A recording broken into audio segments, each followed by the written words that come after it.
તો આ તરફ સુરતથી સમાચાર, જ્યાં સુરત એરપોર્ટનું બ્યુટિફિકેશન કરવામાં આવશે। એરપોર્ટની 3 હેક્ટરની જમીન પર અર્બન ફોરેસ્ટ ડેવલપ કરવામાં આવશે। સમાચાર સામે આવ્યા, જેના માટે સુરત ફોરેસ્ટ વિભાગે અને સાથે જ સુરત એરપોર્ટ ઓથોરિટી મળીને આ પ્રોજેક્ટ પર કામ કરશે। એરપોર્ટના બ્યુટિફિકેશન માટે એન્ટ્રી ગેટથી લઈને પેસેન્જર બિલ્ડિંગ સુધી 3 હેક્ટર જમીન પર પ્લાન્ટેશન કરવામાં આવશે। આ પ્રોજેક્ટને રાજ્ય સરકારના અર્બન वन कवच प्रोग्राम हेठળ વિકસાવવામાં આવશે। તો બ્યુટિફિકેશનને લઈને સમાચાર સામે આવ્યા। સુરતમાં એરપોર્ટનું બ્યુટિફિકેશન કરાશે।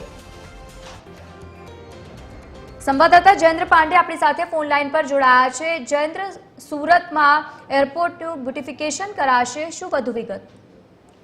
જી બિલકુલ કે લવલી કે જે પ્રકારે સુરત ઇન્ટરનેશનલ એરપોર્ટ પર હવે રોજની ફ્લાઇટોની સંખ્યા પણ ધીરે ધીરે વધી રહી છે, ત્યારે તેનું બ્યુટિફિકેશન વધારવા માટે સુરત એરપોર્ટ કરવા માટે એરપોર્ટની 3 હેક્ટર જમીન ઉપર અર્બન ફોરેસ્ટ દ્વારા ડેવલપમેન્ટ કરાશે, જેના માટે સુરત ફોરેસ્ટ વિભાગ અને સુરત એરપોર્ટ ઓથોરિટી મળીને આ પ્રોજેક્ટ ઉપર કામ કરશે। એરપોર્ટના બ્યુટિફિકેશન માટે એન્ટ્રી ગેટથી લઈને પેસેન્જર બિલ્ડિંગ સુધી કુલ 3 હેક્ટર સુધી જમીન ઉપર જે છે બ્યુટિફિકેશનનું પ્લાન્ટેશન કરવામાં આવશે। તે સાથે ફોરેસ્ટ વિભાગ કેવી રીતે દોરત કરી શકે તે વૃક્ષો વાવીને કરશે અને તેની ઉપરથી એરપોર્ટ ટેકનિકલ કોઈ નુકસાન ન રીતે તે રીતે આ સમગ્ર કાર્ય કરવામાં આવશે। કારણ કે જે રીતે ત્યારે વૃક્ષો વાવવામાં આવતા હોય છે ત્યારે આજુબાજુ પક્ષીઓનું પણ વધારે આવતા હોય છે, ત્યારે એરપોર્ટને કયા પ્રકારનું નુકસાન ન થઈ શકે તે પ્રકારે આખું તો એ રીતે આખું અભિયાન શરૂ કરવામાં આવશે। ત્યારે આ પ્રોજેક્ટ અંતર્ગત રાજ્ય સરકારના અર્બન કવચ પ્રોગ્રામ હેઠળ આ વિકસાવવામાં આવશે। સમગ્ર બાબતે લઈને ગતરોજ મિટિંગનું પણ આયોજન કરવામાં આવ્યું હતું। તો આ સમગ્ર બાબત